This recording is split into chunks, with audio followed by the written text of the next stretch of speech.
if you're listening, you're joining us here on Wildlife Cake and Cocktails. I've got Lisa Owen from Scales Wildlife, Brenton Wong from Vaguely Human, and Jasmine Zelený from Southwest Snake Removals. I'm cakeless. You're cakeless. Yeah. Get yourself a slice, sir. We're just going to keep on chatting here a little bit. We're going to just move into some, basically some new research topics that have been coming out recently. Just stuff that's interesting, especially since we're talking about Africa. The Kenyan lion monitoring program with the Maasai warriors. Have you heard of this one? I did see your link to the paper, but I only got 3 articles today. It's quite amazing. So the Maasai, fairly agrarian people. They run herds of cattle, but they're doing it out there in the Kenyan plainland. So there's lions, and the lion warriors of the villages are quiet. It's a it gives you prestige and stuff, but really they're only doing it to protect their livestock. And there's not quite. I mean, some of the lion populations over there are struggling. So I mean, monitoring is always great.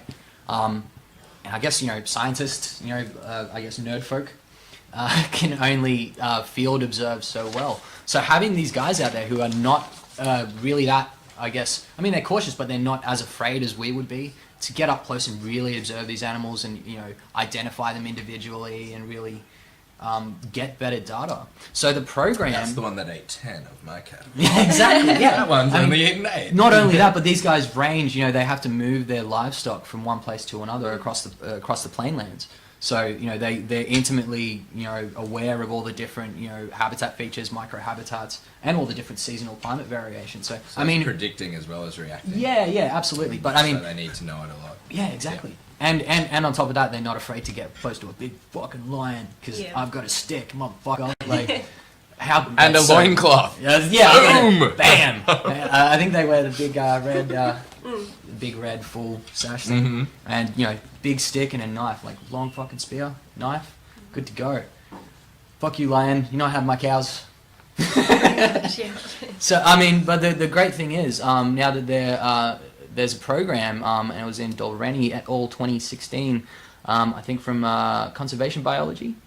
And that basically the program is trading literacy and other kinds of training in trade for wildlife monitoring from the Maasai warrior clans. So it's the Lion Guardians program. Instead of being lion hunters, these guys, and there's very, very low literacy in the Maasai areas compared to even surrounding regions, just because of how well intact they've kept their traditional culture and their agrarian lifestyle. So, literacy is, it's a really simple trade-off for that knowledge. You're trading knowledge for knowledge. They're trading literacy knowledge for knowledge of and better quality data, better quantity and better quality data. It's kind of like what they're giving, they're getting back from as well. Because Absolutely. It's like they need a certain level of literacy to be able to have good value data. Right? Absolutely, and like, I mean, having good literacy and access to technology doesn't automatically mean you can't have a traditional agrarian lifestyle. Might mean you can just do it with a bit more security, hopefully. But also the other really cool thing is, like, these guys who traditionally see lions as a bit of a foe are really starting to appreciate them. There's kind of like this, if you're spending time watching and hanging out with a lion, even if you're kind of scared of it, after a while you're just going to be like, that thing's majestic. Well, you see it less in opposition. Like, absolutely, it's not like that antagonist in... I mean, they're definitely getting something for it. So, but I mean, I think just time with big cats is pretty... It's interesting. I haven't spent much time with big cats anywhere except zoos, not as, a zookeeper, just going to zoos. But I imagine it, like, seeing that in the wild, being up close to them, following them every day. The more time you spend with any species and get to understand their behaviour, you're going to be less fearful of them as well. And, yeah, absolutely. And I guess start to personify them more, like we all do with our domestic comparisons. Yeah, totally. Interested to read that, about how they said they started to respect them more, because I thought, well, the question that I thought was, what other species or habitats do you think that this could or should be applied to right now? Like, in your experience of other, I guess, endangered species or other similar cultures or habitats, do you think there are any other places where this kind of monitor... I think it's globally, it's getting more and more common globally. Like, I've worked a little bit with the Indigenous Land Council while we were doing fauna survey. But I think it's becoming part and parcel of working in some of those remote communities. Yeah. It's fairly common that you'll go out and you'll use traditional knowledge, but on top of that, citizen science is kind of making a big push here. And this is effectively a citizen science program. Yeah. But even in Australia, there's new citizen science programs. With the acoustic monitoring stuff. People putting up acoustic monitoring for birds, and then getting citizens to record bird calls and things like that. There was another really good one that we had here in Australia that was a citizen science program. Not so much with, I guess, the traditional cultural aspect, but just camera traps in all the national park. And they had all this data, all these animals, and they upload them up to the web, and you can just go through, and it kind of trains you how to